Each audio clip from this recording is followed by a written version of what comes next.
YouTube, Ed here. Welcome back to my shop. Good news, I got my lathe fixed and working. As you remember, probably one of my previous videos, I found out that the motor on my mini lathe had been burnt out, and since that was my only lathe, it kind of put me out of business for a little while. But I finally got my motor. I got it all reassembled, and it works just like it did the day I got it. So all is well. So as kind of a celebratory thing, and it's going to be a quick little video. I'm going to turn another rod handle. I know you guys might be getting a little bored about me turning rod handles. I'm going to do it with something different. I'm going to do it with what's a native wood we've got here called Diamond Willow. This is a wood that grows naturally here in the area of the country that I live in, and up by where I've got my woods cabin. And it's pretty easy to find. I've never turned it on a lathe, so we're going to see what it does. But Diamond Willow, if you don't know anything about it, you can look it up on Google. But this is typically used to make walking sticks and things like that. And what happens is the plant gets a fungus, and like a little carbuncle forms where that fungus is to isolate it, and it makes kind of a diamond willow pattern, or kind of a hollow, I guess you will, right where that carbuncle formed. And so it makes some really neat and some really pretty wood.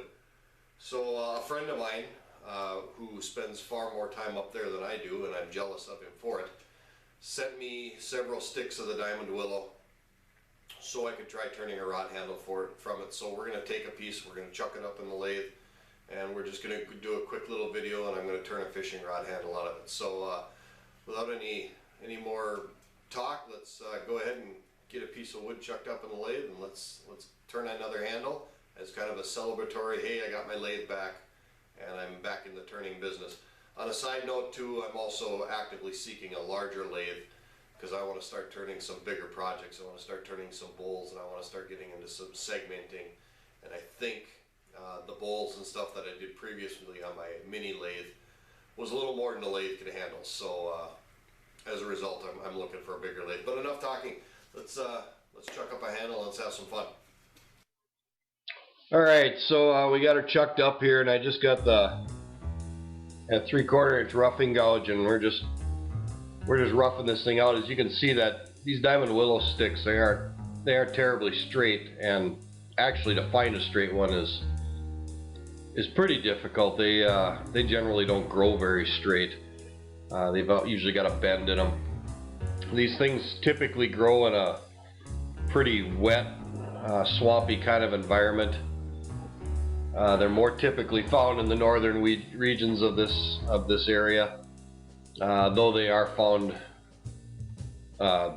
every once in a while in the southern part of the country. But for the most part, it's kind of a northern breed. Deep forest, swampy kind of areas.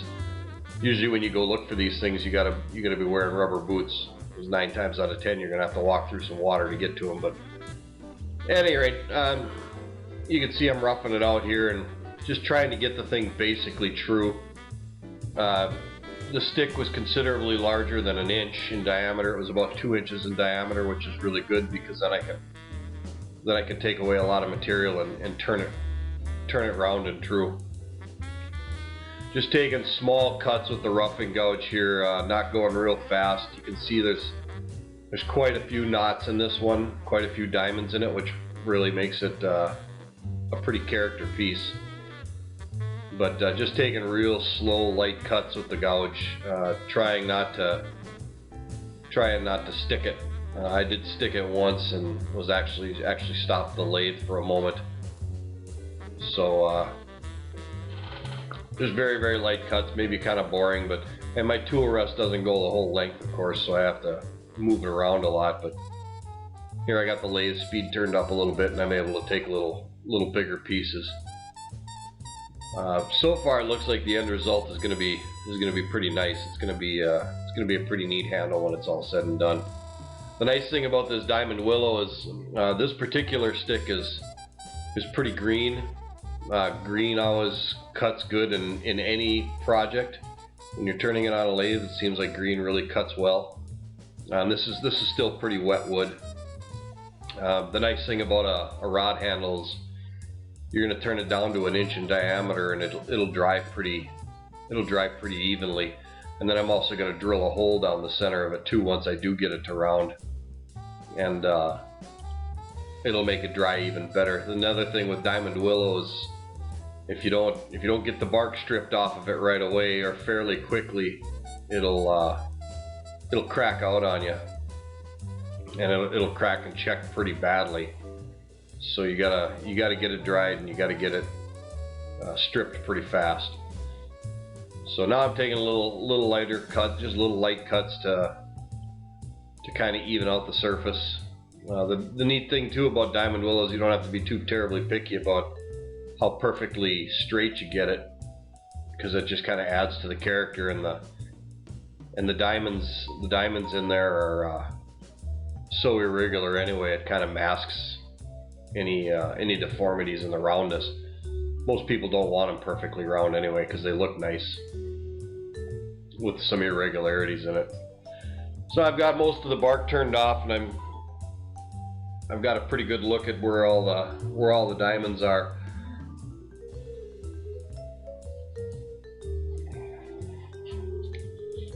You got a skew chisel, and I'm just kind of taking the end down, because that's where it's going to get chucked up in the lathe. So I'm kind of making it nice and round there, so I can get it chucked up in the lathe when I do put a 4-jaw chuck in. And now I've got a scraper, and I'm just evening everything out, cleaning everything up.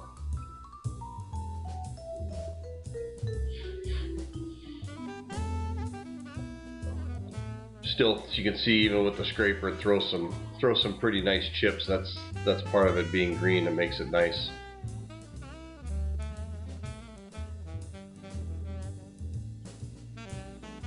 So now what I'm doing is, without the lathe running, I'm just using my gouge to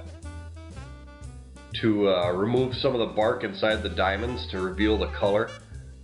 These gouges actually work really nice for this particular job, and the fact that it's stuck in between centers on the lathe means I can use the lathe as kind of to keep it from turning, and it kind of uses it as a brace. And then I'm using the tool rest as kind of a fulcrum point or a lever, so I can get some leverage on it. And actually it's working out pretty good, and you can see on that one diamond there on the right side that's close to the tool rest, there was actually a branch that grew out of that. That's got to come out.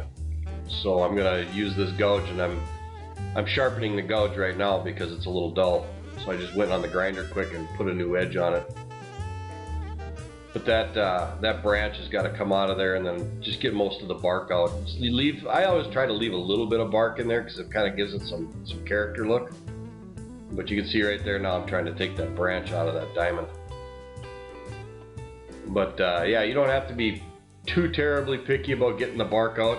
You know, guys who do walking sticks and stuff, they're very meticulous about getting all the bark out to show all the colors, and I kind of like leaving some of it in there to give it some contrast.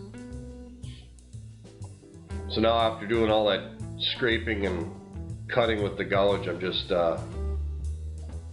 cleaning up some of the fuzzies I made just to get a good look at it. Now I'm using the 3/8 spindle gouge for the same purpose. Just kind of scraping some of the bark out of this. This is kind of the tedious part of the whole process.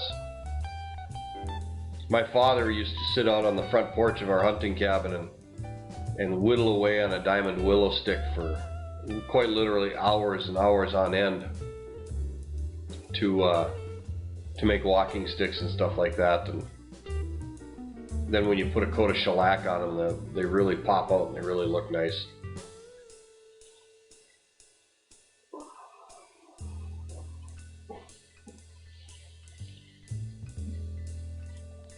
You can see at this point I've got a pretty good spindle now. It's nice and round, and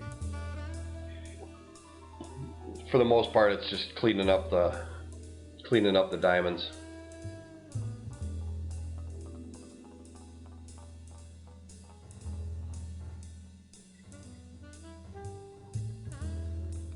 I'm gonna take a little sandpaper, and I know it's green, but I just want to sand all the fuzzies off and make this thing look pretty smooth and get a good smooth finish on it. Just so I can get a real good look at how the handle's going to look. Diamond willow is a pretty soft wood, so it sands up really nice, and it cuts really nice and cleans up real good.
So here I'm drilling out the center of the spindle.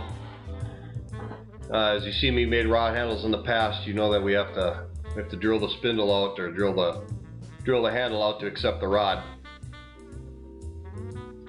Thing with it being so green and diamond willow being such a soft wood, you got to back it out quite a few times to clear the chips out, because it'll make the bit stick.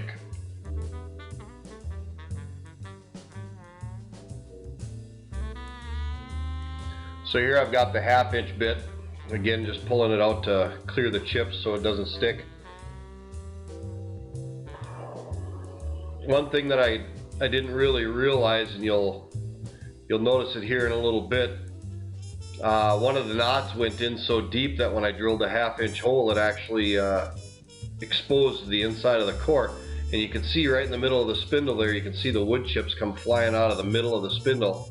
That's because the drill bit is actually showing in the wood, inside the stick there, and it is actually an effect that I wasn't expecting, but it turned out pretty nice, because you can see the fishing rod blank through the handle, and it really made a nice effect. But yeah, you can see the wood chips flying out of the middle of the spindle there, and that's because the rod, or the drill bit, is showing through.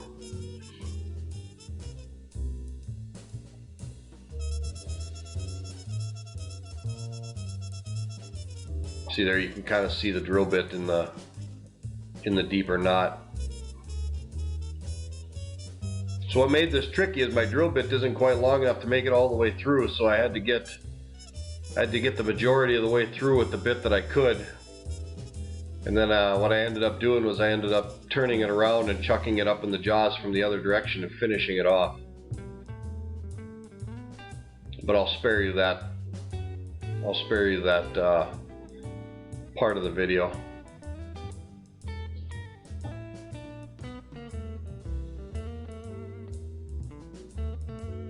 So here's basically the finished product. It doesn't have any finish on it, but it's got to dry, of course. But you can see the diamond knots in there, and you can see the rod blank through the handle, which was a neat effect. But basically my lathe is fixed, and I'm back in the turning business. Thanks for watching. If you like what I'm doing here, please subscribe to my channel. Click like if you like. Give me suggestions on what I can do to do different. And thanks for watching. Thanks.